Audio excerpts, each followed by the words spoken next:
নয়, যে কথাগুলো আমি বলবো এটা কোনো গল্প নয়, মনোযোগ সহকারে শুনবেন। এটা অতি বাস্তব এবং আপনাদের আশীর্বাদে আমার সৌভাগ্য হয়েছে, আমি দর্শন পেয়েছি। আপনাদের আমি বলবো যদি কখনো হয় দর্শন করে আসবেন। এক ডাকে ভগবান ভক্তের সামনে এসেছিলেন। তা এই রকম উদাহরণ প্রচুর আছে, আমি শুধু একটা প্রমাণ আপনাদের দেব মা। পূর্ব বর্ধমান, বেশি দূর নয়, পূর্ব বর্ধমানে শ্রীখণ্ড বলে একটি জায়গা আছে বাবা। এই শ্রীখণ্ডে মুকুন্দ দাস তার একমাত্র ছেলে, যার নাম রঘুনন্দন, বয়স তার মাত্র 12 বছর। 12 বছরের সন্তান কতটুকু হয় অনেকেরই ঘরে আছে, আপনারা বুঝতে পারবেন। তা মুকুন্দ দাস বড় কবিরাজি ছিলেন। তার হাতের মানে কবিরাজি জড়িবুটি ওষুধ এত ভালো ছিল। আগেকার সময়ে তো বাবা এত মেডিসিন ছিল না। গ্রামে কোনো ব্যক্তি অসুস্থ হলে গ্রামের মধ্যে যদি কোনো কবিরাজ বা কোনো বৈদ্য থাকতো তাকে ডেকে আনা হতো। তারা কি করতো, গাছগাছরা দিয়ে, শিকড় দিয়ে, নানাবিধ গাছগাছরা দিয়ে একটা পাচন তৈরি করে সেটা যদি খাওয়াতো রোগ ভালো হয়ে যেত। তা মা কবিরাজিতে এত ভালো তিনি জানতেন। তা গ্রামে একজন, সেই সময়ের কথা বলছি মা, সেই সময়ে নবদ্বীপের যে রাজা ছিলেন নবাব হোসেন, সেই নবাব হোসেন তিনি শারীরিক ব্যাধি সারিয়েছিলেন চুরি করে লুকিয়ে ওই মুকুন্দ দাসের কাছে গিয়ে।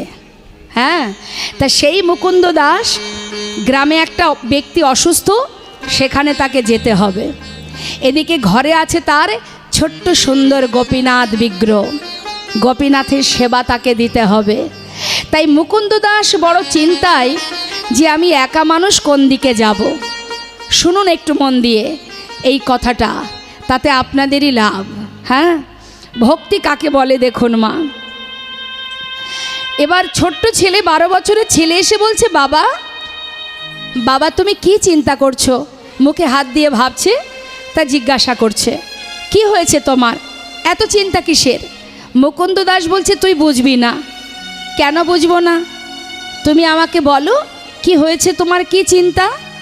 তখন মুকুন্দ দাস বলছে, শোন, গ্রামে একজন অসুস্থ, সেখানে আমাকে যেতে হবে। আবার একই টাইমে ঘরে আমার গোপীনাথের সেবা, একা মানুষ, আমি কোন দিকে যাব এটাই আমি ভাবছি। ছোট্ট ছেলেটি বললেন, বাবা তুমি এক কাজ করো, গ্রামে যিনি অসুস্থ তুমি তার কাছে যাও, আর ঘরে গোপীনাথের সেবা ওটা আমি দিয়ে দেব। যেই না বলেছে দিয়ে দেব, সঙ্গে সঙ্গে বাবা মুকুন্দ দাস মৃদু মৃদু হেসে বলছে, হ্যাঁ রে, এই কথা বললে হয়? শোন বাবা, ভগবানের সেবা বললে সেবা দেওয়া যায় না, সেবা দিতে গেলে তার নিয়ম আছে, তার অনেক মন্ত্র জানতে হয়। ছোট্ট ছেলেটি বললেন, বাবা আমি না হয় তোমার মতো মন্ত্র জানি না, কিন্তু যদি ওকে ভালোবেসে খাওয়াই। এই কথাটা শোনা মাত্রই মুকুন্দ দাস মনে মনে ভাবলেন, ঠিকই তো, কেউ যদি ভালোবেসে ভগবানকে খেতে দেয় তার জন্য মন্ত্র না জানলেও কোনো দুঃখ নেই, কারণ সবার ঊর্ধ্বে ভক্তি। এবার কি করেছে মা, তাড়াতাড়ি করে ছেলেকে বলছে, শোন আমি আর দেরি করব না, চললাম গ্রামে, তুই একটু কোনো রকমে রান্না করে আজকে গোপীনাথকে সেবাটা দিয়ে দে, তবে আমার জন্য প্রসাদ রাখবি, আমি এসে প্রসাদ পাবো। ঠিক আছে বাবা তুমি চলে যাও। মুকুন্দ দাস চলে গেছে মা। আর এদিকে ছোট্ট ছেলে 12 বছর বয়স, সে একটা রন্ধনশালায় গিয়ে দেখছে যে সব কিছু সাজানো, রান্না হয়নি। তা সমস্ত কিছু যা যা সাজানো আছে ব্যঞ্জন সব কিছু এক পাত্রে ঢেলে দিয়ে সে জাল ধরিয়েছে, মানে উনুনে জাল ধরিয়ে বিড়বিড় করে বলছে যে, শোনো গোপীনাথ, আজ কিন্তু বাবা ঘরে নেই, আমি তোমার জন্য রান্না করছি, তুমি একটু কষ্ট করে খেয়ে নিও। তা কেমন রান্না করেছে মা? সিদ্ধ করেছে, কোনো রকম সিদ্ধ করে পাত্রে ঢেলে নিয়ে এবার ঠাকুর ঘরে প্রবেশ করেছে। ভগবানের সামনে রেখে ডাকতে শুরু করেছে, গোপীনাথ, ও গোপীনাথ, শিগগিরই এসো, জানো আজ বাবা ঘরে নেই, আমি তোমার জন্য রান্না করেছি, জানি না কেমন হয়েছে, একটু কষ্ট করে খেয়ে নাও, কাল বাবা ভালো করে রান্না করে খাওয়াবে। কিন্তু ভগবান আসছে না। আমরাও তো ভগবানের সেবা দিই মা, তিনি কি আসেন? আসছে না। বারবার ডাকছে, আসছে না। কি ব্যাপার, আসছে না কেন? চারিদিকে তাকাচ্ছে, আসছে না কেন, কি হলো? ও গোপীনাথ, কি ভেবেছো তুমি? আসবে না? তুমি কি জানো বাবা আজকে গ্রামে গেছে? আমি বাবাকে কথা দিয়েছি তোমাকে খাওয়াবো, তুমি আর দাঁড়িয়ে থেকো না, তাড়াতাড়ি এসো। তার মানে মা, ওই 12 বছরের ছেলে একটা কথা জানে যে আমি যেমন বাবার সন্তান, ও আমার বাবার সন্তান। সে কিন্তু জানে না যে এই গোপীনাথ এটা ভগবান কি এটা পাথরের বিগ্রহ, এটাও জানে না। যার যেমন ভাব তার তেমনই লাভ। সে জানে আমি যেমন বাবার সন্তান, ও আমার বাবার সন্তান, তাহলে ও কেন আসবে না? ও কেন খাবে না? বাবা আসেনি বলে তার আবার একটু একটু করে রাগ হচ্ছে মা। আর কখনো কাতর সুরে ডাকছে, কখনো রেগে রেগে ডাকছে, কিন্তু ভগবান পাথরের মধ্যে বসে বসে ভক্তের সেই ভালোবাসা, মনে এত আনন্দিত, প্রভু এত খুশি যে ভক্ত ভক্তি ভরে আমায় ডাকছে। কিন্তু আমি যাব কি করে? আমি তো কোনোদিন যাইনি, আজ আমি কি করে যাব? মন চাইছে কিন্তু প্রভু আসছে না। এদিকে ছোট্ট ছেলেটি বারবার বলছে তুমি আসবে না, এত করে ডাকছে তুমি শুনতে পাচ্ছ না? দাঁড়াও। ঘর থেকে বাইরে বেরিয়ে খুঁজে খুঁজে একটা লাঠি জোগাড় করেছে বাবা। লাঠিটা নিয়ে এসে ভগবানের সামনে ধরে বলছে দেখো গোপীনাথ, আমি যখন না খাই বাবা আমাকে লাঠি দিয়ে মেরে মেরে খাওয়ায়, যদি ভালো চাও চলে এসো, তা না হলে এই লাঠি দিয়ে না আমি তোমাকে মেরে মেরে নিয়ে আসবো। যেই না বলেছে মা, প্রভু আর থাকতে পারছে না পাথরের মধ্যে,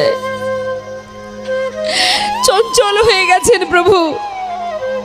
যে ভক্ত আমার জন্য লাঠি নিয়ে এসেছে, লাঠির ভয় দেখাচ্ছে, আমি তো আর থাকতে পারছি না, আমায় যেতে হবে। বিগ্রহ থেকে সচল মূর্তি ধারণ করে সামনে এসে বসেছে। ছোট্ট রঘুনন্দন ভাবছে দেখেছো, যেই না আমি লাঠির ভয় দেখিয়েছি, ভয় পেয়ে চলে এসেছে। খেয়ে নাও, বাবা ঘরে নেই, আমি রান্না করেছি, খেয়ে নাও। একটুখানি যেই না মুখে দিয়েছে মা, জিজ্ঞাসা করছে কেমন হয়েছে গো? ভালো হয়নি তাই না গোপীনাথ? ভগবানের চোখের জলে বুক ভাসিয়ে কাঁদছে বাবা। কেন জানেন? সে চিন্তা করছে ভক্ত, আমি তোমাকে বলে বোঝাতে পারবো না যে আজকের এই রান্নার মধ্যে কতটা স্বাদ, এটা যে কতটা শান্তির, কতটা তৃপ্তির, কতটা আনন্দের, আমি বলে বোঝাতে পারবো না। খুব ভালো হয়েছে, খুব সুন্দর হয়েছে, বেশ তাহলে খেয়ে নাও। ভগবান একটু একটু করে সেবা করতে করতে মা বহুদিন পর ভক্তের হাতে রান্না পেয়েছে, তো কারোর কথা তার আর মনে নেই। সে মনের সুখে সেবা করে যাচ্ছে। সেবা করতে করতে হঠাৎ রঘুনন্দন দেখছে যে পাত্রে সবই শেষ, সর্বনাশ, এখনো বাবা খাইনি, আমি খাইনি। ছুটে গিয়ে হাতটা চেপে ধরেছে গোপীনাথ, হাতটা চেপে ধরে বলছে তুমি কি গো, আগে তো আসছিলে না, এসেছো বেশ, খাচ্ছ খাও, তাই বলে সব খাবে? ওঠো বলছি, এক্ষুনি উঠে যাও। ভগবান বলছে জানো ভক্ত, বহুদিন পর তোমার হাতে রান্না পেয়ে না আজ আর আমার কারোর কথা মনে ছিল না। আচ্ছা ঠিক আছে, আমার হাতে যেটুকু আছে এটুকু আমি তোমার জন্য রেখে গেলাম, তুমি খেয়ে নিও। বেশি তো ছিল না মা, যেটুকু ছিল, ভগবান তো চলে গেলেন বিগ্রহে, আর যেটুকু ছিল সে নিজে সেবা করে পাত্র ধুয়ে তুলে রেখেছে। আর এদিকে যথাসময় মুকুন্দ দাস গ্রামের কাজ সেরে ঘরে ফিরেছে। কিরে রঘুনন্দন, বাবা সেবাটা দিয়েছিস? হ্যাঁ, যাক আমার বড় কাজটা তুই করেছিস। জানিস বাবা খুব খিদে পেয়েছে, যা দেখি একটু প্রসাদ নিয়ে আয়। জানো বাবা আজ আর প্রসাদ নেই। কেন নেই? কি করে থাকবে? তোমার গোপীনাথই তো সব খেয়ে নিচ্ছিল, ভাগ্যে স্বাদটা ধরেছিলাম, আমার জন্য একটুখানি রেখেছিল, সেটা আমি খেয়ে নিয়েছি। মুকুন্দ দাস ভাবছে এটা কি করে হতে পারে। প্রতিদিন আমি তাকে সেবা দিই, সে কখনো খায় না, আজ আমি ঘরে নিয়ে আজই খেয়ে নিল। এটা কি করে হতে পারে? সে তো পাথরের বিগ্রহ, সে তো চিত্রপট, সে কথা বলতে পারে না, সে চলতে পারে না। আগেই বলেছি মা, যার যেমন মনোভাব তার ঠিক তেমনই লাভ।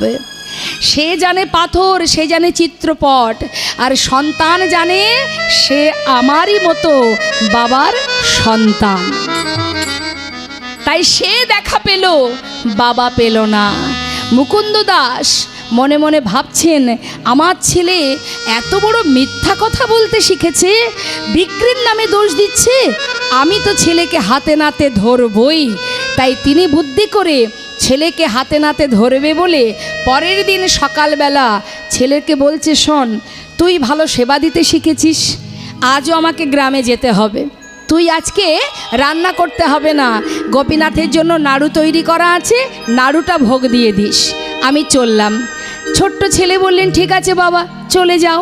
বাবা কিন্তু কোথাও যায়নি মা, সে মন্দিরের পিছনে দেয়ালে কান পেতে আছে। কেন? আমার ছেলে যখন মন্দিরে যাবে সেখানে আর কেউ আসে কি না সেটা শোনার জন্য। আর ছোট্ট ছেলে সরল সুবুদ্ধি মন গোপীনাথের জন্য নাড়ু পাত্রে নিয়ে মন্দিরে ঢুকেছে। মন্দিরে ঢুকে, সাউন্ডটা একটু বাড়ান, মনিটরে সাউন্ডটা বাড়ান। মন্দিরে ঢুকে পাত্রটা রেখে ডাকছে, গোপীনাথ, ও গোপীনাথ, শোনো, কাল এসেছিলাম না, আজও এসেছি, আজ কিন্তু আর ডাকতে পারবো না, তাড়াতাড়ি এসো, বাবা ঘরে নেই গো, তোমার জন্য নাড়ু এনেছি, তুমি নাকি নাড়ু খেতে ভালোবাসো, বাবা তোমার জন্য নাড়ু পাঠিয়েছে, শিগগিরই চলে এসো, চিনতে পারছো, ওই যে কাল এসেছিলাম। ভগবান দেরি না করে মা এক ডাকে সেই পাথর থেকে সচল মূর্তি ধারণ করে পাতাসনে এসে বসেছে। আর শুধু একটা কথা বললেন, ভক্ত, কেউ যদি ডাকার মতো আমাকে একবার ডাকে, আর সেই ডাক যদি আমার কানে একবার পৌঁছে যায়, কোনোদিন যদি আমার ভক্ত ভুলেও যায়, আমি সেই ভক্তকে আর কখনো ভুলি না। তোমায় ডাকতে হবে না, এই দেখো আমি চলে এসেছি। নাড়ু নিয়ে এসেছো, কে করেছে? আমার বাবা। মনে মনে প্রভু কাঁদছেন আর বলছেন, বাবাই করুক আর যেই করুক, ভক্তের হাতের ছোঁয়া তো লেগে আছে। একবার ভাবুন মা, ভগবানকে পেতে গেলে কিচ্ছু লাগে না গো। তিনি ভাবছেন, নাড়ু যে ব্যক্তি বানাক না কেন, আমার ভক্ত নিজে হাতে করে সেই নাড়ু থালায় সাজিয়ে এনেছে, ওই যে তার হাতের ছোঁয়াটুকু লেগে আছে, আমি তাতেই সন্তুষ্ট। হরে বল, হরে বল। নাড়ুটা মুখে দিয়েছে মা। রঘুনন্দন ভাবছে, কালকের মতো দাঁড়িয়ে থাকি, আর দাঁড়িয়ে থাকতে থাকতে সব যদি খেয়ে নেয়। তিনি আবার সরল সুবুদ্ধি মন তো, একটা নাড়ু পাত্র থেকে তুলে নিয়েছে, নিয়ে মুখের মধ্যে দিয়েছে। অর্ধেকটা খেয়ে যেই না ভালো লেগেছে, আর বাকি অর্ধেক এঁঠো নাড়ুটা গোপীনাথের মুখের কাছে ধরেছে। গোপীনাথ, খেয়ে দেখো, বাবা করেছে। প্রভু আর পারছে না মা, চোখের জল ধরে রাখতে পারছে না, তিনি কাঁদছেন। আর তার চোখে জল দেখে রঘুনন্দন জিজ্ঞাসা করছে, গোপীনাথ, আমার এঁঠো নাড়ু দিয়েছি বলে তুমি কাঁদছো? আসলে জানো, আমার ভালো লেগেছে বলে তাই তোমায় দিচ্ছিলাম, আর দেব না। তুমি কেঁদো না, আমি আর দেব না তোমায়। প্রভু বললেন, ভক্ত, আমি সেজন্য কাঁদছি না ভক্ত, আমি শুধু কাঁদছি যে তুমি যদি আমায় খাওয়াতে পারো, আমি কি তোমাকে খাওয়াতে পারি? ঠিক, বেশ, তাহলে তুমি আমাকে খাওয়াও, আমি তোমাকে খাওয়াই। ভক্ত তার প্রসাদী নাড়ু দিচ্ছে ভগবান, আহা, এঁঠো নাড়ু দিচ্ছে ভগবানের বদনে, আর ভগবান তার নিজের প্রসাদে নাড়ু দিচ্ছে ভক্তের বদনে। ভক্ত ভগবানের মধুর মিলন, মধুর ভালোবাসা।